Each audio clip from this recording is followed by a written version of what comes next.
नमस्कार दोस्तों, आप सभी का हमारे भक्ति एंड फन वीडियोस चैनल में स्वागत है। आज मैं आप लोग को कार्तिक पूर्णिमा 2023 में कब है और उसकी प्रचलित कथाएं सुनाने जा रही हूँ। तो चलिए भक्तों, श्रवण करते हैं। सनातन धर्म में पूर्णिमा का व्रत महत्वपूर्ण स्थान रखता है। कार्तिक पूर्णिमा को त्रिपुरी पूर्णिमा और गंगा स्नान के नाम से भी जाना जाता है। पंचांग के अनुसार कार्तिक पूर्णिमा की तिथि 26 नवंबर को शाम 3:53 से शुरू होगी और 27 नवंबर को 2:45 पर समाप्त होगी।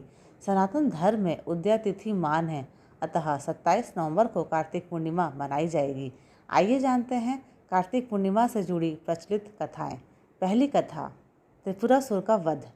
कार्तिक पूर्णिमा के दिन भगवान शिव ने त्रिपुरासुर नामक राक्षस का वध किया था, जिससे देवगण बहुत प्रसन्न हुए और भगवान विष्णु ने शिव जी को त्रिपुरारी नाम दिया, जो शिव के अनेक नामों में से एक है। कार्तिक पूर्णिमा के दिन महादेव ने प्रदोष काल में अर्धनारीश्वर के रूप में त्रिपुरासुर का वध किया। उसी दिन देवताओं ने शिवलोक यानी काशी में आकर दीपावली मनाई। तभी से ये परंपरा काशी में चली आ रही है। माना जाता है कि कार्तिक मास के इस दिन काशी में दीप दान करने से पूर्वजों को मुक्ति मिलती है। दूसरी कथा, मत्स्य अवतार। भगवान विष्णु के 10 अवतार में पहला अवतार मत्स्य अवतार माना जाता है।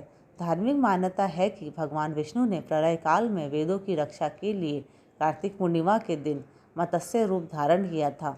मान्यता यह भी है कि कार्तिक मास में नारायण मत्स्य रूप में जल में विराजमान रहते हैं और इस दिन मत्स्य अवतार को त्याग कर वापस वैकुंठ धाम चले जाते हैं।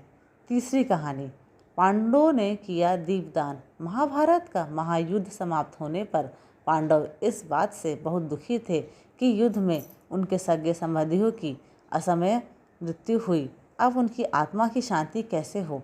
पांडवों की चिंता को देखते हुए भगवान श्री कृष्ण ने पांडवों को पितरों की तृप्ति के उपाय बताए।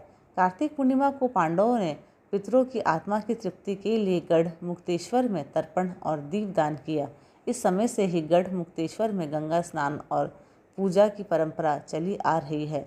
चौथी कथा, देवी तुलसी से जुड़ी कथा।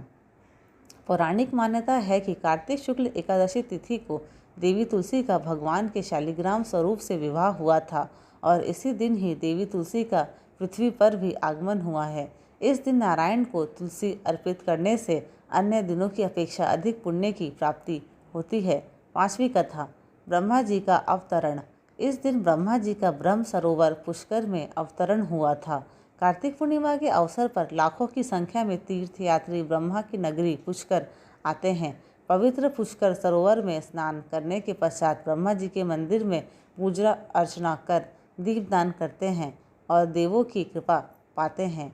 छठी कथा, देवताओं ने मनाई दीपावली। भगवान विष्णु के योग निद्रा से जागरण से प्रसन्न होकर समस्त देवी देवताओं ने पूर्णिमा को लक्ष्मी नारायण की महाआरती करके दीप प्रज्वलित किए। यह दिन देवताओं की दीपावली है, अतः इस दिन दीपदान व व्रत पूजा आदि करके हम भी देवों की दीपावली में शामिल होते हैं।